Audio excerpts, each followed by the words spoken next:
Hello students, आपका tracker one channel पे स्वागत है। आज आपके सामने चैलेंजिंग साइंस क्वेश्चन की क्लास है। तो आइए हम टॉप चैलेंजिंग क्वेश्चन को करते हैं। क्यों इसकी चैलेंजिंग क्वेश्चन नाम है? क्योंकि ये एक चैलेंज है, चुनौती है आपके लिए। आप इन टॉप 20 क्वेश्चनों में से कितने क्वेश्चन कर पाते हैं? अगर आप टॉप 20 क्वेश्चनों में से 10 क्वेश्चन भी कर लेते हैं तो यू आर एक्सीलेंट। अगर आप नहीं कर पा रहे हैं तो कहीं ना कहीं आपको और तैयारी की आवश्यकता है और मेहनत की आवश्यकता है।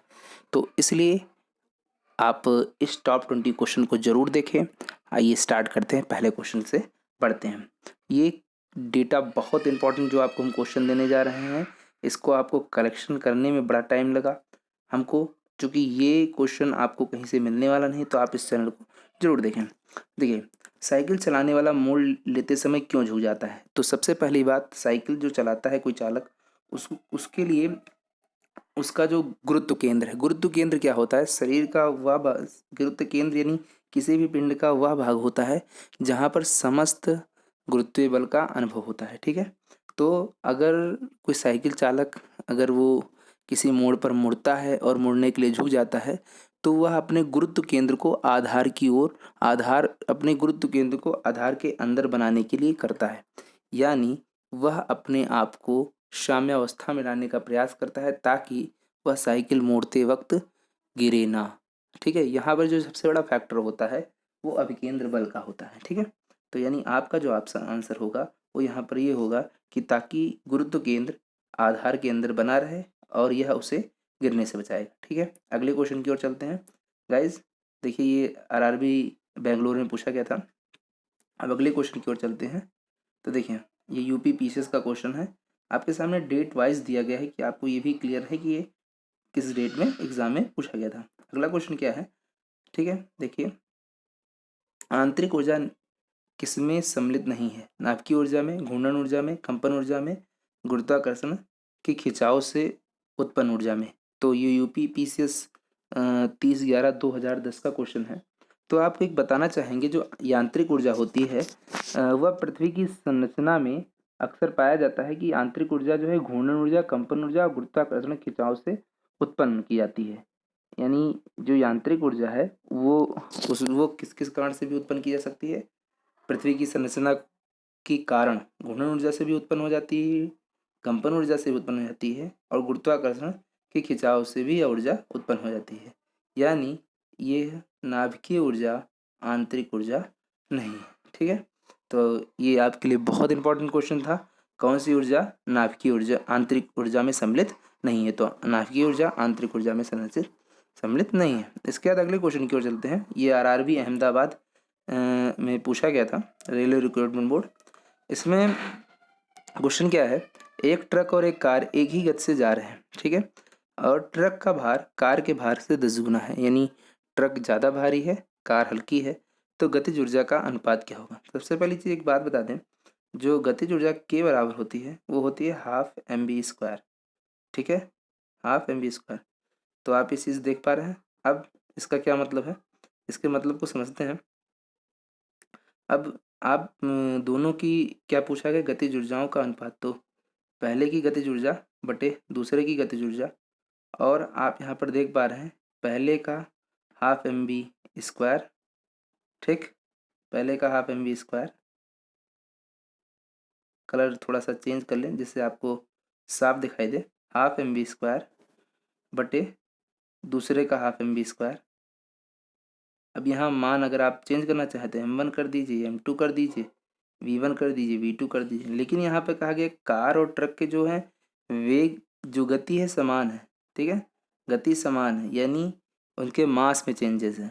और जो कह रहा है जो ट्रक का मास है वो 10 गुना है कार के मास। तो कार एक है तो ट्रक कितने गुना है? 10 गुना है। यानी अब जो गतिज ऊर्जा का अनुपात होगा वो किसका सबसे ज़्यादा होगा? ट्रक का, क्योंकि ट्रक का मास ज़्यादा है। तो आपका आंसर क्या आ जाएगा? चौथा ऑप्शन 10:1। ठीक, आप देख पा रहे हैं ना। अगले सवाल की ओर चलते हैं। अगला सवाल क्या कहता है? तांबे की डिस्क में केंद्र के एक गोलाकार छिद्र किया गया है। ये बहुत इंपॉर्टेंट क्वेश्चन है। ये बहुत सारे एग्जाम में पूछा गया और जनरल छोटी परीक्षाओं में पूछ लिया जाता है। और बड़ी परीक्षा तो वैसे भी ऐसे क्वेश्चन बन ही जाते हैं। एक तांबे की डिस्क में केंद्र में एक गोलाकार छिद्र है।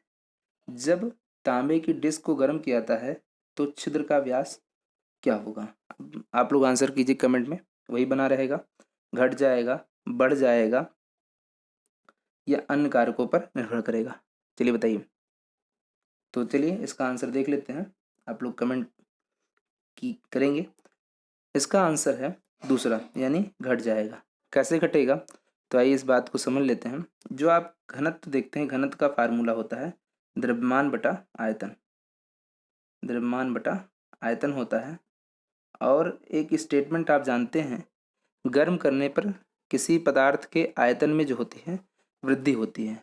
तो जब आयतन में वृद्धि होगी, आयतन बढ़ेगा, तो उसका घनत्व क्या हो जाएगा? घट जाएगा। और घनत्व घट जाएगा तो इसलिए तांबे के जो डिस्क है उसके केंद्र पर जो गोलाकार छिद्र है वो क्या हो जाएगा? घट जाएगा। बात समझ पा रहे हैं? उसका व्यास जो है घट जाएगा। अब आप समझिए क्या है, फिर से समझते हैं। यानी अगर हमने ताप बढ़ाया, ताप बढ़ाने पर उसकी डेंसिटी घटेगी, और डेंसिटी घटेगी ऐसे सिचुएशन पे क्या हो जाएगा? घनत्व घट जाएगा, यानी केंद्र का जो गोलाकार छिद्र है वो क्या हो जाएगा? कम हो जाएगा, बढ़ जाएगा। ठीक है, तो ऐसा आप एक्सपेरिमेंट कर सकते हैं। अगले सवाल की ओर चलते हैं। थोड़ा सा सवाल देखने में काफ़ी बड़ा लग रहा है लेकिन बहुत इंपॉर्टेंट सवाल है। वह सिद्धांत जो कि एक पिंड द्वारा उत्प्लावक बल अनुभव करने की व्याख्या करता है जबकि वह द्रव में अवमज्जित कर दिया जाता है, किसके द्वारा प्रतिपादित किया गया था?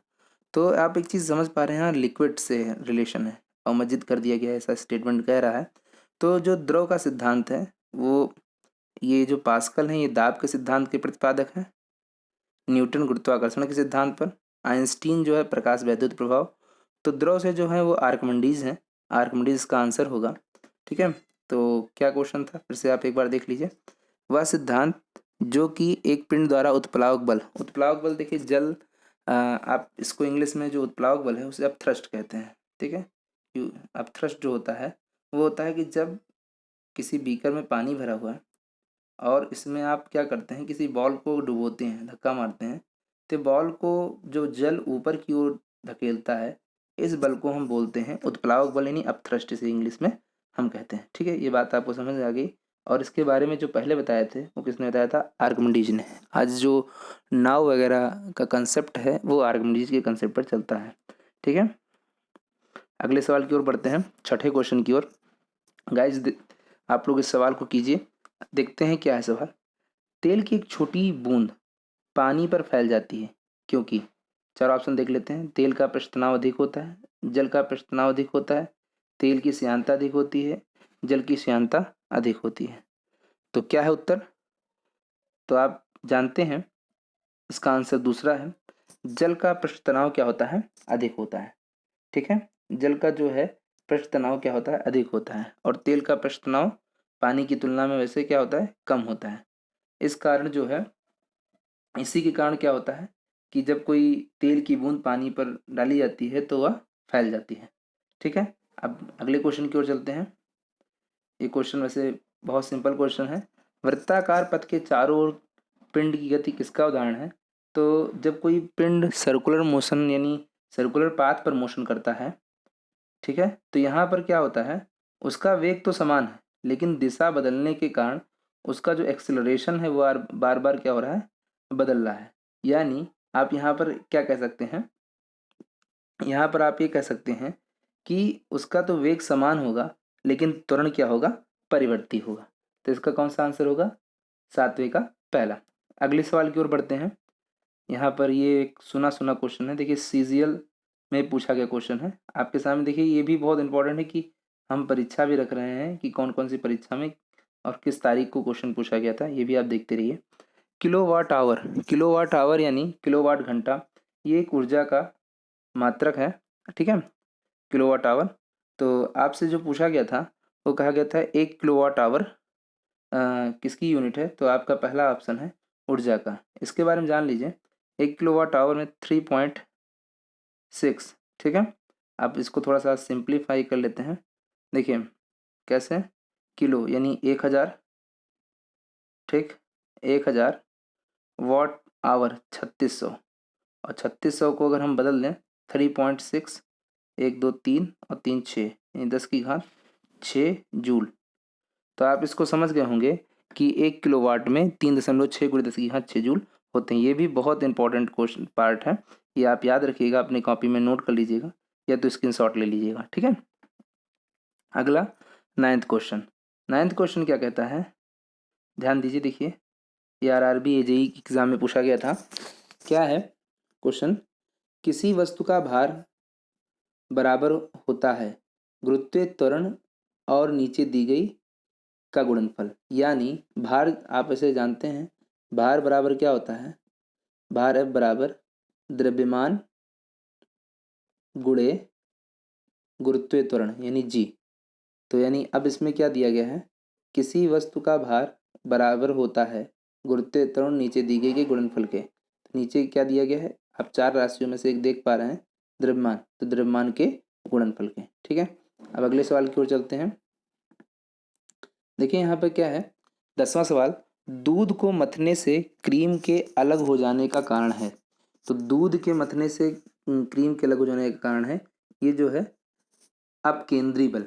ठीक है, अपकेंद्री बल इसका उदाहरण है। ठीक है, ये भी एसएससी की परीक्षा में पूछा गया था। अगला, पहाड़ों पर जल कम ताप पर उबलते हैं, इसका क्या कारण है। तो देखिए इसका कारण ये है कि जो है ऊंचाई पर जाने पर वायुमंडलीय दाब क्या हो जाता है, घट जाता है।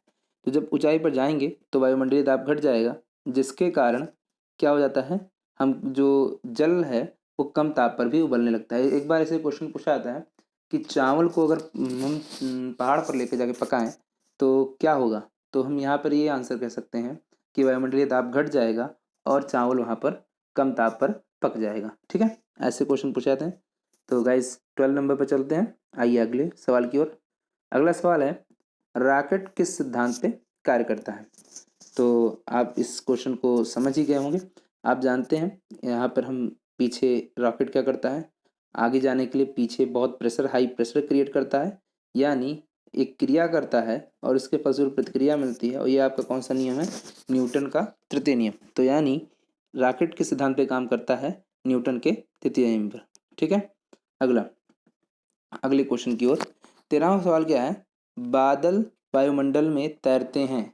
ठीक है, बादल जो है वायुमंडल में तैरते हैं, इसका क्या कारण है, निम्न ताप के कारण, निम्न वेग के कारण, अल्प दाब के कारण, अल्प घनत्व के कारण।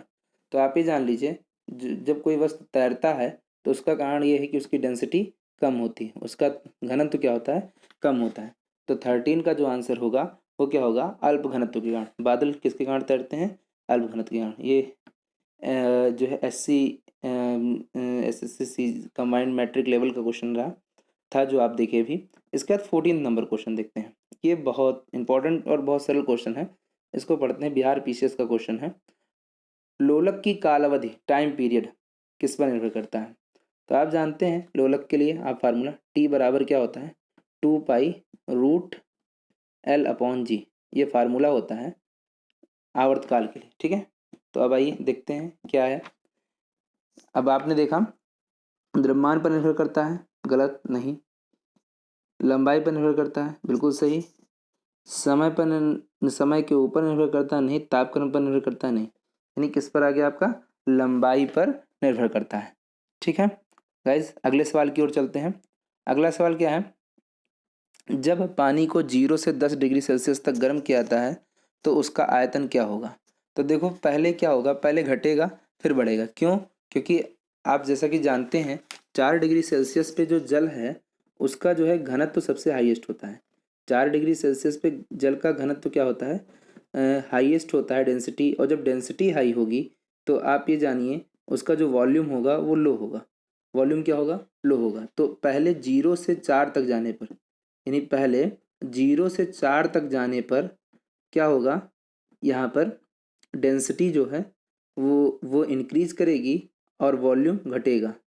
ठीक है, फिर 4 से 10 तक जाने में जो है आयतन क्या हो जाएगा, बढ़ जाएगा। तो इसका कौन सा आंसर होगा इस, इसका आंसर होगा आपका थर्ड, यानी पहले घटेगा फिर बढ़ेगा। ठीक है, ये देखें आरआरबी चंडीगढ़ का क्वेश्चन है। इसके बाद 16वां नंबर क्वेश्चन देखते हैं क्या कहता है। पिंड का भार शून्य नहीं होगा। देखो सबसे पहली बात, अगर किसी पिंड को केंद्र पर लेके जाते हैं जहाँ एट जी जीरो हो जाता है, तो वहाँ पर तो पिंड का भार जो हो जाएगा वो जो है शून्य तो नहीं होगा यहाँ पर, क्योंकि यहाँ पर जो है अब आपको समझने की बात जो बहुत इंपॉर्टेंट की बात है। तो गाइस जैसा कि जानते हैं ये पृथ्वी के केंद्र पर शून्य नहीं होगा। स्वतंत्र गिरने पर आप जानते हैं वहाँ पर जो फ्री फॉल में होता है लिफ्ट के केसेस में आपने देखा होगा कि स्वतंत्र गिरने के दौरान जो उसके अंदर लिफ्ट के अंदर जो व्यक्ति है वो भारहीनता का अनुभव करता है। और अंतर्ग्रहिक अंतरिक्ष में भी आप जानते हैं अभिलंब प्रतिक्रिया बल शून्य होता है, क्योंकि वहाँ पर जो है हमारा जो परिणामी भार है वो जीरो माना जाता है और घर्षणहीन सतह पर भी परिणामी भार क्या होता है, जीरो। तो गाइज इसका 16 का आंसर क्या होगा, 1 होगा। अगले सवाल की ओर चलते हैं। 17 नंबर, चंद्रमा की सतह से एक चट्टान को लाया जाता है तब इसका द्रव्यमान परिवर्तित हो जाएगा, इसका भार परिवर्तित हो जाएगा, किंतु इसका द्रव्यमान परिवर्तित नहीं होगा। दोनों भार एवं द्रव्यमान परिवर्तित हो जाएंगे, दोनों द्रव्यमान एवं भार वही रहेंगे। तो गाइज यहाँ पर देखते हैं, सबसे पहले आपको ये पता होना चाहिए कि जो है जो मास होता है वो मास एक फिजिकल प्रॉपर्टी होती है और ये कभी जो है चेंज नहीं होती है। तो ये दिमाग में रखिए, चाहे वो यहाँ पे हो, चाहे वो अंतरिक्ष पे हो, चाहे चंद्रमा में हो, मास तो कभी नहीं चेंज होगा। जो चेंज होने वाला वर्ड है वो है भार। तो भार अब क्या है, चंद्रमा पर जो जी है वो पृथ्वी का जी/6 है। यानी अब इसका मतलब ये है कि जब उस पिंड को पृथ्वी पर लाया जाएगा तो क्या होगा, द्रव्यमान परिवर्तित नहीं होगा पर उसका जो है भार जो है वो जरूर चेंज हो जाएगा। तो इसका मतलब गाइस सेकंड आंसर इसका सही होगा, इसका भार परिवर्तित हो जाएगा किंतु इसका द्रव्यमान परिवर्तित नहीं होगा। ठीक है, अगले क्वेश्चन की ओर चलते हैं। 18 नंबर, ये क्या कहता है, 18वां क्वेश्चन क्या कह रहा है, आइए देखते हैं, आप लोग भी लगाने का प्रयास करें। चिमटा फायर टोक्स किस प्रकार के उत्तोलक का उदाहरण है। तो उत्तोलक का क्लास आप लोगों ने नहीं देखा है, उत्तोलक का जो लेक्चर है वो आप लोगों के सामने इसी ट्रैकर वन क्लास पे आएगा। अभी बिल्कुल न्यू लेक्चर बन रहा है, तो आपको उत्तोलक पर उस पर सारी क्लास पूरी कंप्लीट मिलेगी, तो आप उसको ज़रूर देखिएगा। तो ये जो आपका आंसर है, ये चिमटा जो है वो तृतीय श्रेणी का उत्तोलक है। ठीक है, चिमटा जो है तृतीय श्रेणी का उत्तोलक है, यानी इसका आंसर क्या हो जाएगा, तीसरा हो जाएगा। ठीक है, इसके बाद अगला क्वेश्चन गाइस, अगले क्वेश्चन की ओर चलते हैं। ठीक है, अगले क्वेश्चन की ओर चलते हैं। तो गाइस 19 क्वेश्चन क्या कहता है, कोई पिंड v वेग से ऊपर की ओर ऊर्ध्वाधर रूप से फेंका जाता है, यह ऊंचाई h पहुंचने के बाद पृथ्वी की ओर लौट आता है। पिंड द्वारा तय की गई दूरी तथा, ये तथा होना चाहिए वर्ड, तक दे दिया है, तथा विस्थापन का अनुपात क्या होगा। तो गाइस इसको कीजिए आप लोग। अब कोई पिंड h ऊंचाई, यानी ये है, यहाँ ये सरफेस है, अर्थ सरफेस, h ऊंचाई ऊपर जाता है फिर ऊंचाई नीचे आ जाता है, यानी कुल मिला के जो डिस्टेंस ट्रेवल की वो 2h। ठीक है, और विस्थापन आप जानते हैं, कोई पार्टिकल जहाँ से मोशन करना शुरू किया वहीं पे अगर वापस आ जाता है तो उसका टोटल डिस्प्लेसमेंट जीरो हो जाता है, और किसी भी संख्या को जीरो से अगर भाग देते तो इन्फिनिटी आंसर आता है। तो 19 का आंसर जो होगा वो अनंत हो जाएगा। यानी अगर किसी पिंड को, ध्यान दीजिएगा, जितने ऊंचाई पर यानी h ऊंचाई पर फेंका गया, फिर वो h ऊंचाई वापस ज़मीन पर आया, यानी कुल जो दूरी तय की वो 2h दूरी तय की, और विस्थापन जीरो होगा कि प्रारंभिक बिंदु और अंतिम बिंदु के बीच की दूरी क्या है, शून्य है। तो अतः इसका जो दूरी और विस्थापन का अनुपात होगा वो क्या होगा, अनंत होगा। तो गाइस अगले क्वेश्चन की ओर आगे बढ़ते हैं। किसी पिंड का वजन किसके केंद्र से प्रतिक्रिया करता है। ठीक है, किसी पिंड का वजन जो है किसके केंद्र से प्रतिक्रिया करता है। ठीक है, तो वो जो है किसके केंद्र से प्रतिक्रिया करता है गाइस, पहला आंसर किससे, गुरुत्वाकर्षण से प्रतिक्रिया करता है। ठीक है, ये मल्टीटास्किंग स्टाफ का क्वेश्चन था, 23/2/2014 को सेकंड शिफ्ट में पूछा गया था। इसके बाद अंतिम क्वेश्चन की ओर चलते हैं। एक पहिया ठेला, ठीक है, एक पहिया ठेला जो है वो किस प्रकार के श्रेणी के उत्तोलक का उदाहरण है। ठीक है, तो जो एक पहिया जो ठेला है वो सेकंड श्रेणी का उत्तोलक है, जैसा कि हम आपको बताए थे कि इसकी जो लेक्चर है वो आपको ट्रैकर वन पे मिल जाएगा, आप इसको देखिएगा। तो गाइस आप देखिए आपने कितने क्वेश्चन किए और फिर एनालिसिस कीजिए और अगले वीडियो के लिए आप हमारे चैनल को सब्सक्राइब कीजिए, ठीक है? तो थैंक यू फॉर वॉचिंग और आप देखते रहिए और इस चैनल को सब्सक्राइब कीजिए। नमस्कार, जय हिंद, जय भारत, धन्यवाद।